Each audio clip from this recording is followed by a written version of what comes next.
everyone, welcome to my channel. My name is Jennifer. In this video, I'll be showing you how to make these colorful swans to clip on your tree using feathers and pine cones.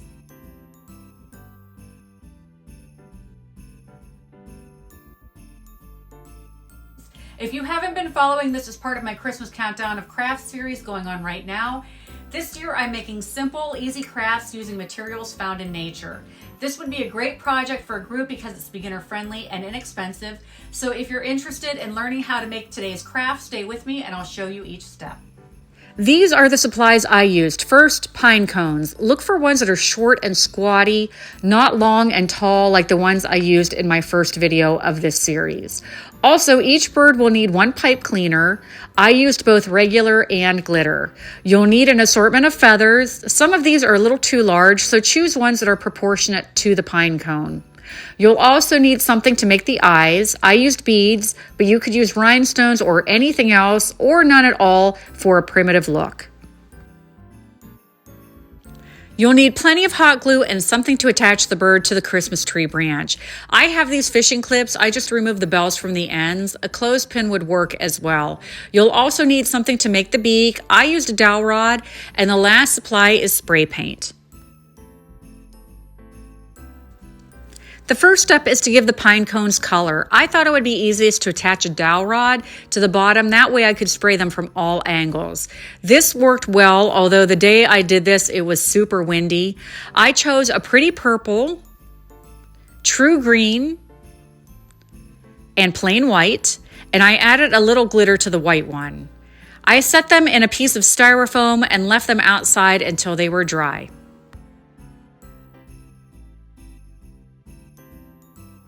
After about 10 minutes, I brought them in the house and took a look at each pine cone to see which side looked the best and what side I wanted facing up. To get the clips to adhere, I needed to remove a few scales to create a channel. Then I shot some hot glue down in the groove and held the clip until it was secure. You want the base or larger end of the pine cone to be on the side where the neck and head will attach. Next, take a pipe cleaner and very gently begin coiling it onto itself. I used needle nose pliers to get them started and it worked well. One bit of caution, it's important to not roll it so tight that it won't release from the needle nose pliers. You might need to add little drops of glue here and there to keep the head from unraveling. Leave a little bit at the end to form a neck, then attach it to the base of the pine cone with hot glue. Now you can start gluing the feathers to the pine cone. Be careful not to touch the hot glue, obviously, and it's probably best to put the glue on the pine cone first rather than trying to put it on the feather. This is the most challenging part of the whole project because it can be tricky working with feathers. Layer them until you get the right look, and I made two facing to the left and one to the right. Now you can add the eyes. I looked through my supplies for black beads, but didn't have the right size, so I used these bluish purple ones. Again, I used the help of my needle nose pliers so I could accurately place the eyes without burning my fingers. The last detail is the beak. I used a small dowel rod and whittled it to a point using a knife.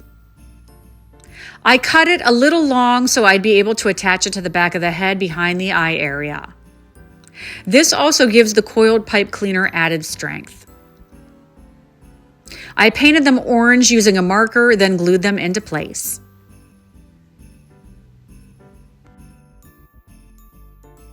And here's a final look at the swans on a tabletop tree. They turned out so lovely, and I'm considering making more in other colors. You could add alternative embellishments if you'd like, such as small flowers or greenery, especially if you made these as a wedding decoration. Glitter is another potential option that would look great. At any rate, I'm pleased with the outcome and plan to add these to my tree this year, along with some store-bought birds I already have.